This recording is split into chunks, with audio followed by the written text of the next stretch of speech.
사도행전 27장 24절 말씀 보겠습니다.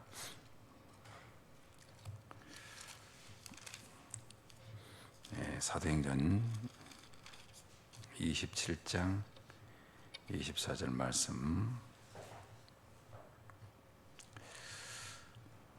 바울아, 두려워하지 말라. 네가 가이사 앞에 서야 하겠고 또 하나님께서 너와 함께 항의하는 자를 다 네게 주셨다 하였으니. 아멘. 요 장면은 바울 사도의 인생의 인생의 일종의 최종적 삶의 목적을 잘 보여주는 장면입니다. 사도 바울은 다메섹에서 부활의 주님을 만난 이후에 그는 하나의 정확한 방향을 향하여 인생을 달렸는데, 그게 바로 우리는 세계복음화 이렇게 표현할 수 있죠. 그리고 당시의 표현은 로마를 향하여 갔던 것을 볼 수 있습니다. 이것은 당시 하나님이 바울을 부르신 이유였고 목적이었다는 것을 바울 자신이 너무 잘 알고 있었어요. 그래서 본문에 보면 바울이 자신이 사실은 로마 시민권을 가지고 있었기 때문에 얼마든지 이 정도의 문제는 해결하고 다 풀려날 수 있음에도 불구하고 로마 시민권을 끝까지 보여주지 않음으로 인해서 바울이 이제 로마로 압송되어 가는, 그리고 결국 그 일로 인해서 최종적으로 나중에는 이제 로마 시민이기 때문에 황제 앞에서 재판을 받아야 하는, 로마 시민의 특권 중에 하나가 그 굉장히 중대 범죄를 저지른 사람이 마지막 항소할 수 있는 최종적 목적이 뭐냐면 황제한테 재판을 받을 수 있는 특권이 있었습니다. 바울은 이 특권을 활용해서 그 로마로 간 길을 선택하게 되죠. 이것은 어떤 의미에서는 죄를 활용하여 전도하려고 했던 바울의 심정을 잘 보여주고 있는 것입니다. 왜냐하면 본인이 스스로 로마 갈 수는 있어요. 본인이 자화적으로도 로마 갈 수 있는데 그렇게 가서는 황제를 만날 확률이 없습니다. 전혀. 황제가 만나주지 않겠죠. 자기가 무슨 특별한 의도가 위치 있는 것도 아니고. 근데 로마 시민권을 활용할 수 있는 최종의 방법은 바로 재판을 받는 방법인데, 그래서 황제를 만나러 가는 장면입니다. 이 장면은 예사로운 그냥 로마로 가나보다라고 할 수 있지만, 이것은 말 그대로 바울 사도의 인생 최종 목적을 향하여 가는 마지막 여정의 그 목적지다, 이렇게 보면 되겠죠. 그래서 대단히 중요한, 바울의 인생에서는 대단히 중요한 시간표를 볼 수 있습니다. 자, 오늘은 우리가 신앙생활을 하면서 가장 많은 그 고민을 하거나 어려워하는 것 중에 하나가 뭐냐면, 왜 나는 혼자일까? 또 왜 나는 특별한 배경이 왜 없지? 왜 나를 도와줄 사람은 없을까? 이런 생각에 빠지게 될 때 하는 우리 굉장히 방황할 수 있는, 갈등할 수 있는 가장 큰 요인 중에 하나입니다. 보통 사람을 한자로 쓸 때 사람 인자 이렇게 쓰잖아요. 두 기둥이 서로 기대어 있는 모습이잖아요. 불신자들은 반드시 더불어 살지 않으면 안 되게 돼 있습니다. 서로 도움을 줘야 되겠죠. 그런데 성경을 보면 알 수 있지만 믿음의 사람들은 사람의 도움보다는 하나님의 도움으로 모든 위기를 넘어간 걸 볼 수 있습니다. 그래서 신앙인에게 가장 중요한 비밀 중에 하나는 뭐냐면, 하나님과 함께를 얼만큼 누리느냐가 신앙생활의 관건이다, 이겁니다. 우리는 조금 어려움이 별로 없을 때는 상관이 없는데, 조금만 어려움이 오면 제일 먼저 떠오르는 것이 뭐냐면 먼저 나를 도와줄 사람을 찾는 거거든요. 그래서 세상 사람들은 인맥을 자꾸 만들려고 하는 거죠. 어떻게든지 인맥 쌓으려고 하고 라인을 자꾸 만들려고 하죠. 보통 그 어떤 학교, 그럼 그 학교에 그 라인 있잖아요. 그 학교 출신, 뭐 고향 출신 다 이렇게 인맥 이런 걸 통해서 살아나려고 이렇게 하는 겁니다. 이번에도 보니까 재미난 게 있더라고요. 그 이번에 선거가 있잖아요. 지방자치제 선거가 있는데 그 경상도 쪽이나 전라도 쪽은 이미 당선된 사람이 한 40% 이렇게 된다고 하더라고요. 왜냐, 이제 전라도 쪽에서 나온 사람은 전라도 사람만 찍어주니까 그 다른 반대 당 사람들은 나오나 마나야. 그러니까 그냥 혼자 딱 그 당에서 누구를 이렇게 지명해서 내보내면 그 사람은 투표할 필요도 없어 그냥 되는 거야. 그러니까 상대 당에서는 선거운동 해봐야 별 볼일 없으니까 그냥 된다는 거죠. 그 정도니까 세상 사람들이 얼마나 그 라인을 중요시하겠어요. 내가 누구 어떤 당 출신의 어떤 지역구냐 하면 거기만 나오기만 하면 누구 말대로 막대기가 나와도 당선된다 이런 말이 있듯이 다 그런 거잖아요. 그러니 얼마나 그 배경이 그 사람들은 중요하겠어요. 뭔가 다 나의 배경이 있고 자기를 도울 사람이 필요하고 이걸 다 찾는 겁니다. 다 이렇게 찾아다니거든요.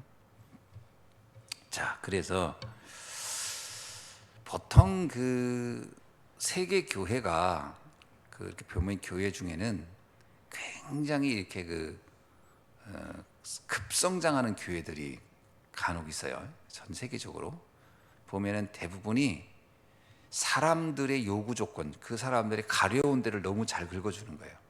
그러면 그 교회는 되게 급성장합니다. 사람들이 어떤 정서나 이런 걸 쫙 긁어주면 그럼 확 성장하죠. 그런데 보통 이런 교회들이 오래 가질 않아요. 어떤 그 시대의 트렌드가 바뀌면 그 교회들도 대부분이 무너집니다. 옛날에 그 저희들이 학교 다닐 때 굉장히 큰 교회가 미국에 있었어요. 그 LA인가 있었는데 그 수정교회라고. 저는 그 교회를 한 번도 안 가봤지만 제가 아는 친구들도 제법 많이 갔다 온 친구들이 있더라고요. 수정교회는 뭐냐면 교회가 다 크리스탈로 전 거예요. 그러니까 유리로 지어진 교회예요. 그러니까 전체 건물이 다 유리로 지었어요. 그러니까 외부에서 보면 안에가 다 보이는 거지. 안에가. 그러니까 그 교회를 어떻게 건축했냐? 그 사진을 보니까 그 교회 옆면을 전부 다 야자나무로 쫙 그 안에 둘러놨어요. 키 엄청 큰 야자나무잖아요. 그게 그 교회 외에 벽을 야자나무로 쫙 유리 큰 거대한 유리 그 하우스 안에 옆에 쫙 야자나무를 심어서 야자나무는 이제 햇빛을 받아도 그 안에 따뜻하니까 잘 크잖아요. 그래서 그 야자나무가 그 교회를 진짜 이렇게 벽을 형성하고 있는 그런 교회입니다. 그리고 그 안에 이제 자리가 쫙 있는 거죠. 멋있겠죠? 상상만 해도요. 야자나무 밑에 앉아서 예배드리는 느낌일 테니까. 그러니까 뭐 수십만이 이렇게 모일 수 있는 그런 수십만 아니라 수만 명이 앉아서 예배드릴 수 있는 그런 홀을 만들어놨던 교회가 있었습니다. 뭐 그 목사님 로버트 슐러라는 분이 담임 목사님이었어요. 로버트 슐러 목사님이. 그분의 메시지는 얼굴도 참 인자하게 생겼습니다. 아주 인자하게 생겼고 제가 보기에는 영화배우 해도 될 만큼 아주 훈남이세요, 목사님이.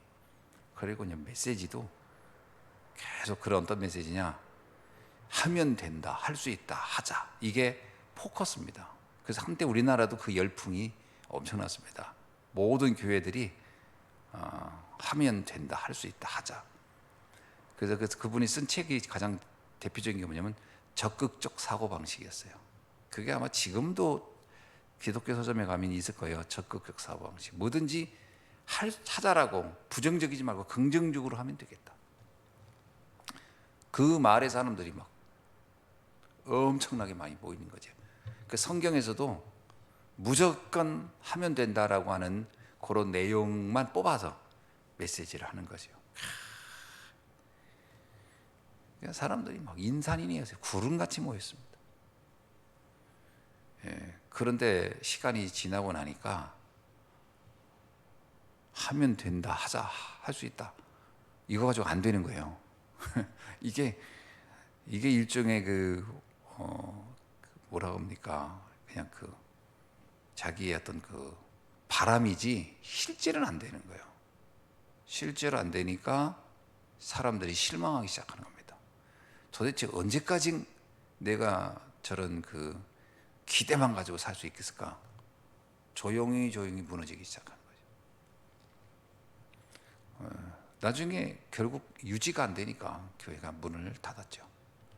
그 성가대는 미국에서 유명한 성가대였습니다. 완전히 성탄절만 되면 대단한 칸타타를 해가지고 거기가 거의 관광객들이 성탄절에는 그 교회 칸타타 하는 걸 보기 위해서 거기를 찾아가기도 할 정도로 대단한 그런 교회였습니다.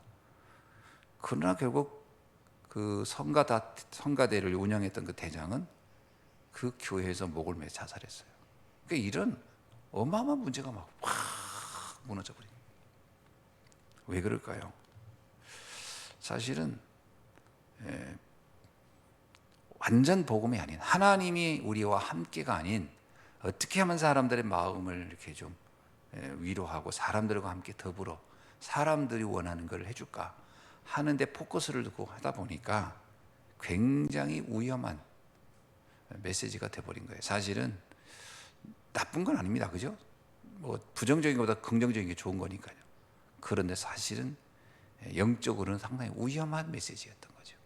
그 위험한 메시지에 교회들이 무너지게. 근데 그 영향을 받았던 교회들이 거의 대부분이 같은 시대에 같이 무너져 버렸습니다. 왜? 결국 그 목사님의 메시지에 영향을 받고 세워진 교회들이기 때문에 같이 그냥 쫙쫙 무너져 버렸다. 자, 그러나 반대로 시대를 움직인 교회들은 어떤 교회들이냐면 그렇게 크고 웅장하고 막 이런 게 아니라 작지만 정확한 복음을 전한 교회들은 조용히 시대의 위기를 해결하고 하나님께 쓰임받는 교회들이 또 곳곳에서 있었던 것이죠. 자, 그래서 우리는 어디에 방향을 맞춰야 되느냐 하는 것을 빨리 결정해야 되는 겁니다. 우리 개인도 우리 교회도요. 그죠? 자, 그러면 5가지 중요한 우리 인생 방향을 정하고 가야 된다는 겁니다. 첫째가 뭐냐면 하나님의 절대 주권을 믿어야 돼요. 하나님의 절대 주권. 우리의 인생의 모든 것은 하나님의 손에 있다. 이거를 믿어야 됩니다. 그래서 우리 인생이 도울 자는 사람이 아닙니다. 하나님께 있다라는 거예요. 그것은 요셉도 정확하게 알았고 다윗도 정확히 알았죠. 우리의 도움은 여호와께로서도 나의 힘이 되신 여호와여, 내가 주를 찾나이다. 이게 힘이 어디서 오느냐? 하나님께로부터. 우리 인생은 하나님을 의지해야 된다는 거예요. 인간은 영적 존재이기 때문에 그렇습니다. 그래서 하나님의 절대 주권을 믿는 사람은 기본적으로 내가 하나님의 형상대로 창조된 영적 존재다, 이 부분이 일단 믿어지는 거겠죠. 그리고 우리의 인생은요, 하나님과 함께 하도록 되어 있는 거예요. 원래 그게 가장 중요한 비밀입니다. 그래서 영적인 세계를 모르면서 성공했다, 그게 굉장히 위험한 겁니다. 잠깐은 되는지 지나고 나서 봐야 돼요. 굉장히 위험한 인생이에요. 나중에 언제 어떻게 한 번에 무너질지는 아무도 모르고, 설사 안 무너진다 하더라도 그 인생 자체는 실패한 겁니다. 하나님과 함께. 왜? 이 땅의 삶은 잠깐이에요. 그죠? 풀은 시들고 꽃은 떨어지는 겁니다. 곧. 그렇게 오래 안 가는 거예요. 인생은 금방입니다. 우리의 영혼은 영원한 거예요. 그러니까 어디에 인생의 포커스를 둘 거냐, 잠깐 있다 갈 곳에 둘 거냐, 아니면 영원한 인생을 놓고 갈 것인가, 이 부분에서 선택을 빨리 해야 됩니다. 많은 사람들은 잠깐 뭐 굵고 짧게 살다가 뭐 이런 얘기 하잖아요. 그게요 굉장히 그 용기 있어 보이고 대단해 보이지만 굉장히 어리석은 겁니다. 뭐 이 잠깐 있어갈 인생은 겁니까? 영원한 삶을 반드시 얻어야 됩니다. 그래서 뭐냐면 우리에게 성경은 계속 여에게 영생이 있음을 알게 하려 하심이니라. 그죠? 성경은 우리에게 영원한 생명이 있다는 걸 계속 얘기하고 있거든요. 두 번째는 무슨 비밀을 알아야 되냐? 하나님의 절대 계획입니다. 하나님의 절대 계획은 우리가 부자 되는 거 그것도 하나님의 계획 속에 있을 수 있었겠지만 절대 계획은 절대 아닙니다. 그죠? 하나님의 절대 계획은 뭐냐면 영혼 구원입니다. 내 영혼이 구원받는 것이 하나님의 절대란 말은 흔들릴 수 없는 변하지 않는 가치예요. 하나님의 절대 계획이세요. 그러니까 우리가 어디에 포커스를 놓고 인생을 살아야 되겠습니까? 하나님 절대 계획 속에 있어야죠. 영혼 구원입니다. 이거 아닌 것은 다 무의미하다라고 봐야 돼요. 그죠? 뭐 잠깐의 세상에 부귀영화 있을 수 있지만 그거 역시 잠깐입니다. 그래서 절대 계획 속에 있어야 한다. 그게 뭐냐? 영혼 구원입니다. 그렇다면 나의 관심이 어디 있어야 되겠습니까? 육신적인 이런 부분이 아니라 내가 진짜 내 영혼이 정말 하나님을 바라고 하나님과 함께하는 그 구원의 감격 속에 있는가? 세 번째는 하나님의 절대 언약입니다. 영혼 구원을 받는 것이 가장 중요한 하나님의 계획인데 그 영혼 구원 어떻게 받느냐는 거예요. 그 언약이 있어요. 절대 언약. 그 방법 외에는 다른 길이 없어요. 그게 뭐냐? 그리스도입니다. 예수 그리스도가 아니고서는 영혼 구원을 받을 길이 없어요. 그래서 베드로가 얘기했어요. 사도행전 4장 12절에서 다른 이로서는 구원을 얻을 수 없나니 천하 인간에게 구원 얻을 만한 다른 이름을 우리에게 주신 적이 없음이니라. 우리가 선행을 하고 공덕을 쌓고 좋은 겁니다. 그러나 그것 가지고는 영혼 구원을 얻을 길이 아닙니다. 그건 그냥 우리가 볼 때 훌륭한 거지. 그냥 훌륭한 인생 산 거지. 영혼 구원하고는 상관없는 거예요. 그래서 영혼 구원을 얻으려면 반드시 예수 그리스도를 믿어야 되는 겁니다. 이게 절대 언약이에요. 그래서 성경은 처음부터 여자의 후손을 믿으라는 거예요. 그죠? 그리고 우리를 임마누엘케 하시는 처녀의 아들 올 것이라는 거예요. 그게 절대 언약입니다. 그 언약을 계속 얘기하는 거예요. 피제사의 주인공 올 것이다. 그것을 알아야 된다.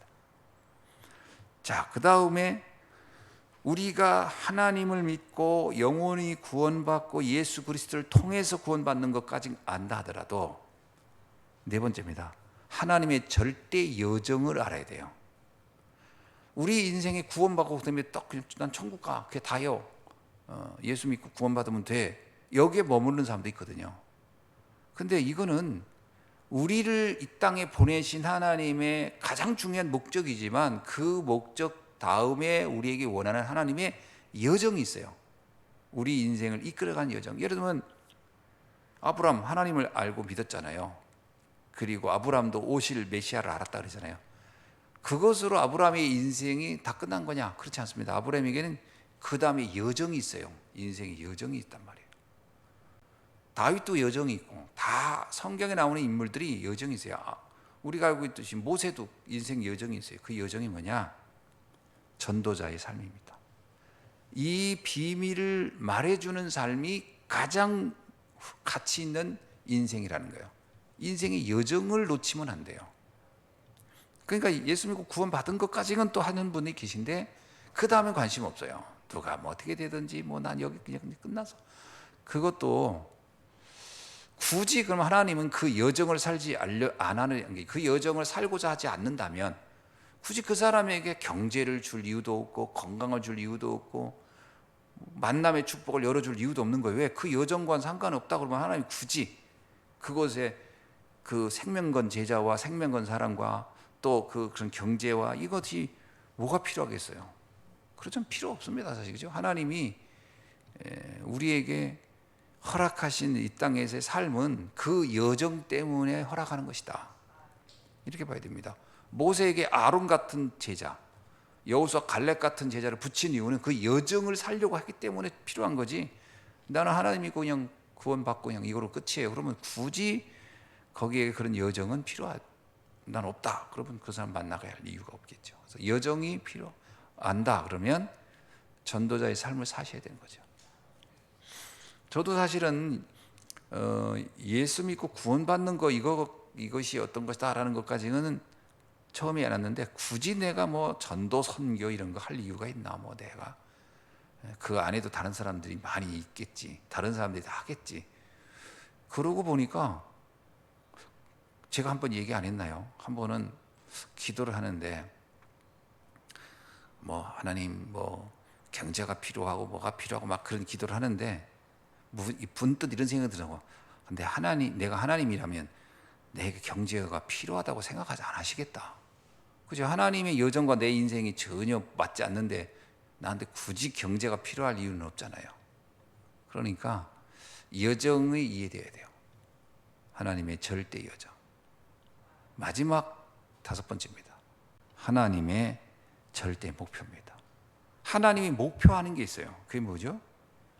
전도 제자를 세우는 겁니다. 이거는 모든 하나님의 사람들에게 원하는 목표예요. 제자를 남기고 가라는 거예요. 제자를. 이것은 우리 인생에서 가장 아름다운, 제가 볼 땐 우리 육신을 지니면서 이 땅에 사는 인간에게는 가장 아름다운 작품인 것 같아요. 그죠? 내 개인적인 그 축복은 영혼 구원이고 또 전도자의 삶을 사는 거지만 내가 내 인생에 가장 아름다운 작품을 남겼다 하면 그건 제자를 남기는 거예요. 이 제자의 삶에 우리는 어떻든 목표를 둬야 된다는 거예요. 이게 대단히 중요한 삶의 이유입니다. 자, 그러려면 우리는 어차피 이 땅에서 살아가는 거잖아요. 이 땅에서 현장에서 살아가는데 결국은 제자가 제자를 남기는 겁니다. 그죠? 사람이라는 것이 다 내 생각 같은 사람을 만나게 돼 있거든요. 나와 같은 이 관점을 가진 사람을 만나고 그런 얘기를 하거든요. 사람이 만나면 무슨 얘기를 하겠습니까? 자신의 마음속에 있는 얘기를 하게 돼 있거든요. 사람은 만나든 관심이라는 게 다 자기 입장에서 얘기를 하는 거잖아요. 화가는 그림 얘기를 하겠죠. 음악가는 음악 얘기를 하겠죠. 건축가는요, 건축에 관련 얘기를 하겠죠. 다 자신이 관심을 가지고 얘기하고 그런 사람과 만나기를 원하고 그런 사람들을 있기를 원하겠죠. 마찬가지입니다. 우리는 내가 신앙인으로서 하나님의 자녀로서 전도자의 삶을 살고 제자를 남기기를 원한다면 그 관심을 갖게 되겠죠. 자, 그렇다면 제자의 특징이 뭐겠냐 하는 겁니다. 어떤 사람이 제자의 자세를 갖추겠냐. 성경에 보면요, 세상을 보면서 하나님 외에 나는 그 어떤 것도 나는 두렵지 않아 라는 사람이 진정한 제자다. 그죠? 이 다윗이 그러잖아요. 골리앗을 만나러 갈 때 난 당신이 하나도 무섭지 않아 그러잖아요. 왜냐하면 나는 만군의 여호와의 힘으로 난 그거로 충분해. 당신은 칼과 당창을 가지고 돼. 당신은 세상의 무기를 가지고 와. 그러나 나는 만군의 여호와의 힘으로 너에게 가노라. 세상을 볼 때 이 비밀을 없으면 어떻게 되겠어요? 세상이 너무 커 보이고 무섭기 시작하면은 아무것도 할 수 없어요. 12명의 정탐꾼 중에 10명이 세상을 보면서 뭘 느꼈냐면 두려웠던 거예요. 너무 내가 가지고 있는, 내가 이미 누리고 소유하고 있는 그 하나님의 능력은 너무 하찮아 보이고 세상 사람들이 이루어낸 문화와 문명과 세상은 어마어마하게 커 보이는 거예요. 그렇게 가지고는 세상을 살릴 수도 없고 제자를 찾을 수도 없어요. 그 눈 가지고는. 이게 가장 큰 문제였던 거죠. 세상이 너무 커 보이면 아무것도 할 수 없습니다. 그죠? 우리가 알고 있듯이요, 요셉 도울 자가 없어요. 아무도. 요셉이 부모가 돕겠어요? 누가 아무도 도울 자 없어요. 그러나 그가 간 현장은 어땠습니까? 자기가 살았던 그 광야에 비해서 애굽은 거대한 문명을 가지고 있었어요. 그러나 애굽이 무섭지가 않았던 거예요. 두렵지 않습니다. 왜? 진짜 힘이 어디서부터 있는지를 아니까요. 그게 다 그 본질을 놓고 들어가 보면 허약하기 이를 데 없다는 걸 알고 있었어요. 다윗도 마찬가지입니다. 나는 도울 자가 없다는 거예요. 그러나 아무도 없어요. 그거는 세상에 도울 자는 없어요. 그러나 하나님이 나의 힘이 되신다는 거예요. 성경에 나와 있는 모든 인물들을 보세요. 뭐 우리가 알고 있듯이 엘리야, 엘리사, 다니엘, 바빌론에 포로됐던 사람들, 초대교회 성도들, 세상을 보면서 두려워하지 않습니다. 두려우면 아무것도 할 수 없어요. 그죠? 자, 두 번째는 뭐냐면 부러워하지 말아야 되는 겁니다. 첫째 잘못하면 세상을 부러워하기 쉬워져요. 왜? 저게 너무 좋아 보이는 거야, 다. 근데 실제 지나가고 보세요. 그거 그렇게 좋은 거 아닙니다. 나중에 보면 별거 아닙니다. 부러울 게 없어요. 바로왕, 애굽의 바로왕 요셉이 만났을 때 어땠습니까? 바로왕 악몽에 시달리는 사람이었어요.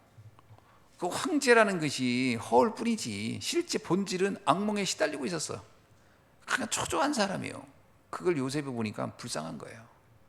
우리가 세상을 잘 봐야 됩니다. 세상이 겉으로는 되게 막 화려하고 대단해 보이도 실제로 그 내면으로 가보면 불쌍한 사람들이에요. 이게 보여야 우리는 이 땅에서 내 인생의 여정, 전도자의 삶을 사는 것이 왜 얼마나 중요하고 제자를 세우는 것이 얼마나 중요하고 이 5가지 절대의 여정, 이 절대 가치를 가지고 하는 게 얼마나 소중한 것인지가 발견되는 겁니다. 그래야 내가 내 자신이 참 복된 사람이고 내가 축복받은 사람, 이게 이해되지 않겠어요? 골리앗 어떻게 보았습니까? 다윗이 골리앗 볼 때요. 다윗이 골리앗 봤을 때는 그게 완전히 그게 허우대만 멀쩡하지 아무 힘이 없는 사람으로 본 거예요. 불쌍한 사람인 거예요. 지금 뭐 자기가 전쟁 좀 이겼다고 뭐 큰 소리 치지만 불쌍한 거예요. 나 요즘 이렇게 보면서 제일 불쌍한 사람이 하나 떠오르더라고요. 좀 요즘 혼자 생각해봤어요. 이 사람 진짜 좀 불쌍하겠다. 누구냐면 러시아 푸틴 대통령입니다. 사면초가예요. 지금 사면초가. 불쌍하겠어. 도리어 전쟁을 받았던 그 우크라이나 대통령은 요즘 아주 인기 절정이에요. 보니까 아주 사람들한테 인기 절정이야. 완전히. 누가 불쌍하냐면 지금 그 강대국인 푸틴 대통령이 불쌍해 보여. 아유, 저 양반 거기다가 병까지 있다 그러지. 얼굴도 부었고 손도 떨지. 와, 보니까 불쌍한 사람이구나. 그렇습니다. 겉만 보면은 와하지만 내면을 보면 불쌍한 사람들이에요. 왜 우리가 영혼 구원과 전도자의 삶을 그들을 살려야 돼요. 그죠? 그들을 살려야 되는 겁니다. 그들을 동경하는 게 아니라 살려야 돼요. 자칫 잘못하면은 동경해요. 엉뚱하게. 그게 이제 세상을 모르는 거지. 그렇다고 해서 또 우습게도 보지 말아라. 나름 불신자들에게도요, 자기만의 힘이 있어요. 그게 뭐죠? 어떤 힘이냐? 사단의 도움을 받고 있어요. 그래서 우리가 또 함부로 단정하면 안 돼요. 그래서 우리는 만군의 여호와의 힘으로 가야 되는 겁니다. 왜 우리가 오직 복음하느냐? 그 힘이 아니고서는 그들을 살릴 수도 없고 거기서 빼어낼 수도 없기 때문에. 그래서 예수님이 말해요. 제자들을 보낼 때 하늘과 땅의 모든 권세를 가진 내가 너와 함께하리라. 이 부분을 명확히 하셔야 되는 거죠. 왜 오직 예수인가? 그죠? 성공한 사람들이 모습 뒤에 그늘이 있어요. 어제 그저께인가 저는 저 나름대로 되게 좀 충격적인 소식을 받은 게 뭐냐면, 제가 가끔 간증했잖아요. 제 친구 중에 서울 법대 나와가지고 저한테 이렇게 시험 볼 때 가끔 이렇게 좀 도움을 많이 준 친구. 그 친구하고 우리 담임 선생님이 같이 자리에 앉게 해가지고 얘 때문에 공부하는 거던데 진짜 공부에 대해서 감이 없던 내가 걔 때문에 조금 도움을 받은 거예요. 왜냐면 워낙 걔는 정리를 잘하니까 시험 때 되면 다른 사람한테는 절대 그 시험 이렇게 정리한 거 안 주는데 나한테만 꼭 주더라고. 너 이거 꼭 읽고 와. 이거 꼭 읽고 와야 돼. 이거 외워야 돼. 야, 근데 너무 요약이 돼 있어가지고 무슨 뜻이면 야, 모를라도 무슨 외워. 그런 글자 비슷한 거 나오면 그거 찍어. 그래가지고 걔 덕분에 굉장히 많이 도움을 받은 친구거든요. 그래서 이 친구 지금 법대 나와가지고 그때 이제 검사로 있다가 이제 나중에 보이너사 개업하고 그러더니 뭐 내 마음의 감옥 뭐 제가 그 얘기 했잖아요. 춘천에서 그거 하고 있다. 근데 4일 전인가 돌연사했어요. 그래서 친구가 죽었다고. 그래서 난 처음엔 그 친구 아버님인가 이렇게 봤는데 당사자예요. 참 너무 안타깝더라고요. 근데 보니까 이름이 카톨릭 그 교명이 있어요. 이제 그 무슨 깔렐리온가 뭔가 뭐 이름이 있더라고요. 그래서 카톨릭 사람이 카톨릭을 믿어 얘가 이제 성당 다녔구나 알겠더라고요.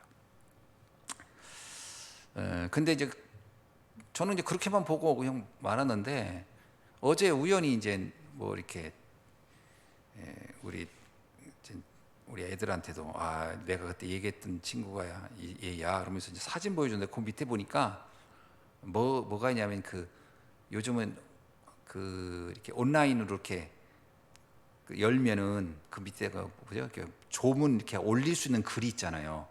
조문 올리는 글이 있거든요. 이렇게 결혼식도 그런 거 있잖아요. 내가 축하글 올리기도 하고 그 사람한테 돈을 보낼 수도 있고 그런 거 있잖아요. 근데 거기 딱 보니까 뭐가 있냐면 이사장님, 그게 이제 이 친구가 그 이사장이었단 말이에요. 이사장님, 지난번 만났을 때 그때 춘천에서 뵀을 때 서로 많은 얘기를 나눴는데 그때 좀 더 제가 이사장님의 그 마음을 조금 더 깊게 이해하고 더 했더라면 너무 뭐였는데 너무 아쉬움이 큽니다. 뭐 이런 글들이 쭉 있는 거예요. 좀 내가 볼 때 얘가 정상적으로 이렇게 편안한 상태로 있었던 게 아닌 것 같다는 느낌이 드는 거예요. 뭔가 굉장히 시달렸구나.